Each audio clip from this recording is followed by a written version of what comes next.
mogli da počnemo prve eksploatacije da radimo, jer, znate, treba dosta dok se uveze mašine, procedure, javni tender, pa eventualno žalbe, pa da vam sad ne maltretiram sa tim detaljima, računamo da je to septembar, kad bi mogli da počnemo da radimo. Onda, što se tiče sadašnje opreme, to moram da vam kažem da je oprema u dobrom stanju, baš u dobrom stanju. Tu ima 50% nove opreme.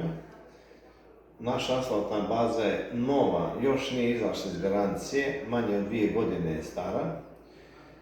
Onda, svakako, planom javnih nabavki od prošle godine kupljeni su mala oprema. Šta to znači?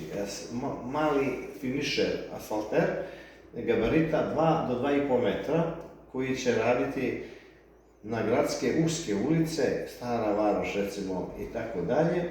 Znači gabariti ulice 2-2,5 metra, gdje naša sad oprema ne može da uđe u te ulice. Radit će nova ta mašina koja računam da će biti u našem posjedu početkom februara, sasvim sigurno. Znači mali valjci, manji gabarita, da bi mogli da radimo te manje ulice koje su ovako nekad bile kroz Staru Varoš, teško da koja ima 3 metra.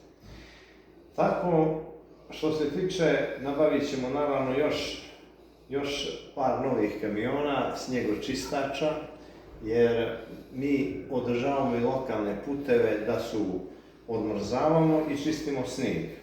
Doduše, raspisujemo i tender za pojedine pravce, ali to nije sve dovoljno, moramo i mi imati našu opremu koja će hitno da izlazi po potrebi na terenu.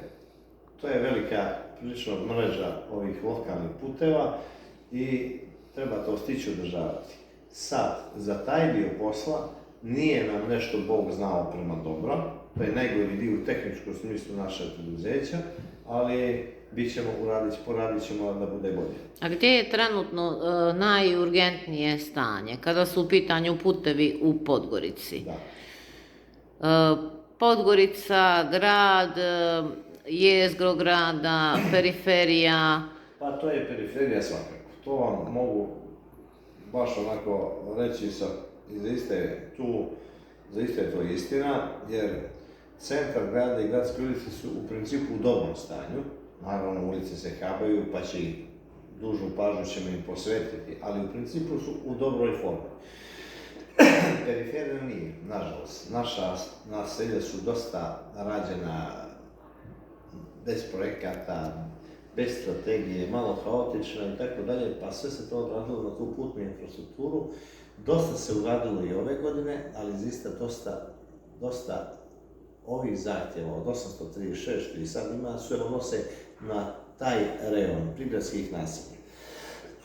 Također, imamo zaista potrebu, namjeru da se posvetimo i ruralnom području.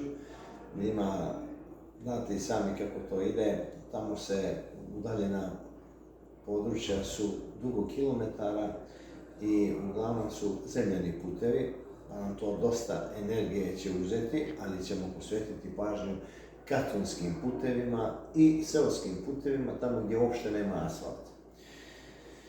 Moram vam priznati da ćemo značajnu pažnju posvetiti piperima.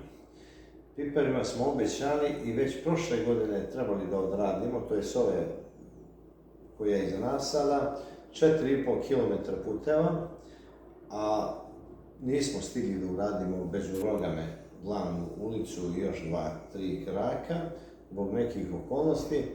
Prosto nismo stigli zbog lošeg vremena koje je sve nas bilo, pa ćemo se piperima ozbiljno posvetiti, vjerujem već u februaru, ako se stvore uslovi. Trebalo bi, Podgorica je zahvalna za ove vrste poslova, februar je dobar za rad, obično i biva suv i tako dalje, suv bez padalina, tako da ćemo se posvetiti piperima i vratiti dobro ono što smo trebali da uradimo već u ovoj prošloj godini.